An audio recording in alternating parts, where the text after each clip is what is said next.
नेमकं कारण आज कार्यशाळा आहे आणि निवडणुकीच्या पूर्वी भारतीय जनता पार्टीची ही पद्धतच आहे. स्थानिक स्वराज्य संस्थांच्या निवडणुका या तोंडावर आलेल्या आहेत आणि या कार्यशाळेच्या निमित्ताने आमचे बूथवरचे वॉर्डचे निरनिराळ्या भागातले जे कार्यकर्ते आहेत त्यांना या माध्यमातून एक प्रबोधन देखील होतं आणि तयारीच्या दृष्टीने देखील या कार्यशाळेचा उपयोग होतो. तर खासदार नरेंद्र जोशी यांनी असा थेट आरोप केला की काही भाजपचे नगरसेवक आहेत ते किंवा भाजपचे कार्यकर्ते आमच्या गावामध्ये अडचण काय करतात.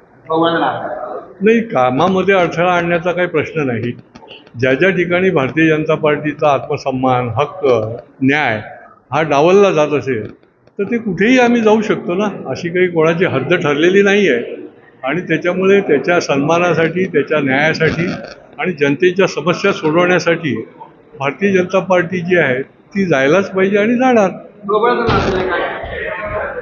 त्यांनी दिलाय का? आम्ही तर पहिल्यापासूनच म्हणतोय की कार्यकर्त्यांची इच्छा आहे आणि आमचा पण महापौर व्हायला पाहिजे. ते आम्ही पहिल्यापासून, म्हणजे आज नाही, आम्ही 2 वर्षापासून आमची भूमिका मांडतो.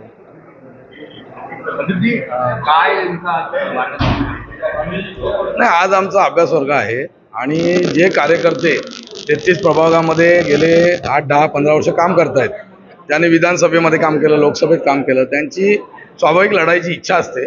त्यामुळे पात्र उमेदवार कोण आहेत, निकषामध्ये बसणार कोण आहे, त्याचा एक डाटा पार्टीकडे असला पाहिजे. आणि म्हणून आम्ही सर्व कार्यकर्त्यांकडनं एक परिचयपत्रक ज्याच्यामध्ये त्यांच्या समजा ओबीसी असतील तर सर्टिफिकेट आहे का, SC असेल तर आहे का, किंवा पक्षासाठी काय कामकाज केलं आहे, अनुभव काय आहे, मतदार यादीत नाव आहे का, हे सगळं तपासून घेतोय आणि एक पूर्वतयारी आम्ही करतोय पक्षाच्या दृष्टीने. काल बैठक झाली ते म्हणतात की आमच्या प्रभागामध्ये भाजपकडनं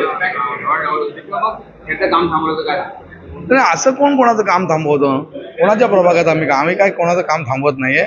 आणि आमचा एक दृष्टिकोन असा आहे की कुठलाही प्रभाग हा कोणी नगरसेवक व्यक्ती असो, पक्षातला नगरसेवक असो का कुठल्याही पक्षाचा असो, कोणाची अशी मक्तेदारी वैयक्तिक नाही.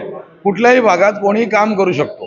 आता समजा एखादा नगरसेवक आहे तर तिथे पुढच्या कार्यकर्त्यांनी त्याची अपेक्षा आहे, त्याने काम करायचं नाही का? तसं दुसऱ्या पक्षाचा नगरसेवक आहे, तिथे ह्या पक्षाने जाऊन आपला पक्ष वाढण्यासाठी काम करायचं नाही का? असं होत नाही ना. त्यामुळे हे जरा समजून घेतलं पाहिजे.